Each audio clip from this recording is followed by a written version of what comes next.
अच्छा सर, आज का हमारा टॉपिक है कि आप मुझे बता सकते हैं कि वर्ल्ड क्लास कंसल्टेंट कौन सी कंट्रीज़ को आफ्टर बैचलर्स डील करता है। ऑलमोस्ट 20+ कंट्रीज हैं जिनको वर्ल्ड क्लास कंसल्टेंट्स डील करता है स्टडी वीज़ा के लिए। इसमें मैं कुछ का जिक्र कर देता हूँ, जैसे ऑस्ट्रेलिया। ऑस्ट्रेलिया तो समझें कि हमारा सेकंड होम है, क्योंकि हेड ऑफिस है वर्ल्ड क्लास का, अख्तर भाई उधर होते हैं। उसके बाद अगर इधर आ जाएं, न्यूजीलैंड भी बिल्कुल हम डील करते हैं। यूरोप साइड में आ जाएं, साइप्रस जो हर बंदा ही ऑलमोस्ट डील कर रहा है। उसके बाद जर्मनी है, नेदरलैंड, आयरलैंड, सर्बिया, ये बेहतरीन मुल्क हैं। टर्की है, उसके बाद यूके है, यूएसए है, कनाडा है। ये प्रोफाइल देखनी पड़ती है कि किस स्टूडेंट की प्रोफाइल कितनी अच्छी है। बेस्ट प्रोफाइल है तो उसके लिए हम रिकमेंड करते हैं कि आप किस मुल्क में जा सकते हैं। अच्छा सर, आप मुझे बता सकते हैं कि बीएस के बाद गैप का क्या सिनेरियो है इन कंट्रीज़ में फॉर मास्टर्स। ये सबसे ज़्यादा क्वेश्चन जो है वो ऑस्ट्रेलिया का पूछा जाता है, क्योंकि लोगों को ये होता है कि ऑस्ट्रेलिया में गैप बिल्कुल भी नहीं चाहिए।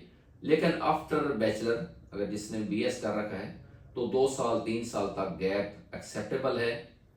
शर्त ये है कि आपको बताना पड़ेगा कि आप ये 2-3 साल किस जगह पे काम कर रहे थे। उसके बाद अगर इधर यूरोप साइड या यूके साइड आए तो 4 साल 5 साल गैप भी एक्सेप्टेबल है। कुछ तो यूनिवर्सिटीज़ 10 साल का गैप जो है ना वो भी ले रही हैं। अगर आप साइप्रस की बात करें तो हम 15 साल का गैप भी चला लेते हैं, यूनिवर्सिटीज़ एक्सेप्ट कर लेती हैं। सर, कुछ लोग होते हैं जिन्होंने 2+2 डिग्री की होती है, उनके लिए क्या सजेस्ट करते हैं आप। 2+2 डिग्री एक्सेप्टेबल है पूरी दुनिया में। बीएस के साथ तो नहीं, क्योंकि हर यूनिवर्सिटी एक्सेप्ट नहीं करती, लेकिन एक्सेप्ट की जाती है। असल चीज़ होती है कि आपकी परसेंटेज कितनी अच्छी है। यानी अगर आपकी परसेंटेज ठीक है, अबाव 55%, 60% या उससे ज़्यादा, जितनी बेस्ट होगी इतने ही सबसे ज़्यादा आप समझ लें कि ऑप्शन जो हैं वो ज़्यादा मिलेंगे और बंदा आसानी के साथ मूव हो जाएगा, आगे स्टडी करेगा और आगे भी जो फ़ायदे उसको मिलते हैं वो मिलेंगे। सर, बीएस के बाद आइट्स या पीटी ज़रूरी है या फिर एमओआई बेस्ड भी आप एडमिशन करवा रहे हैं बच्चों को। जी, हर कंट्री नहीं, कुछ कंट्रीज ऐसी हैं जो एमओआई एक्सेप्ट करती हैं। ये ना एक बड़ा वसी सा चैप्टर है।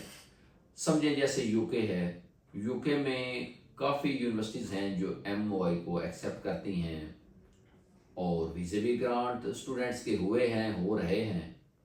कुछ यूरोप में भी हैं, वहाँ पर भी हम करवा रहे हैं। लेकिन कुछ ऐसे बड़े बड़े नाम जो है ना, बड़े बड़े मुल्क, वो आइट्स को प्रेफर करते हैं। वो कहते हैं कि आप आइट्स करें। वो एक बात ऑडियंस के लिए ये भी है मज़े की कि पीटी को कम एक्सेप्ट करते हैं, हर मुल्क पीटी को एक्सेप्ट नहीं करता। बेस्ट यही होता है कि आप आइट्स करें। आइट्स का ये है कि आप किसी भी मुल्क में जाना चाहें तो आइट्स एक्सेप्ट होता है। सर, आप मुझे आइट्स की रिक्वायरमेंट बता सकते हैं, क्या रिक्वायरमेंट क्या होना चाहिए आपका स्कोर। आफ्टर बीएस तकरीबन जो है वो, अगर आपका है 6.5, नो लेस देन 6, तो ये एक्सेप्टेबल होता है।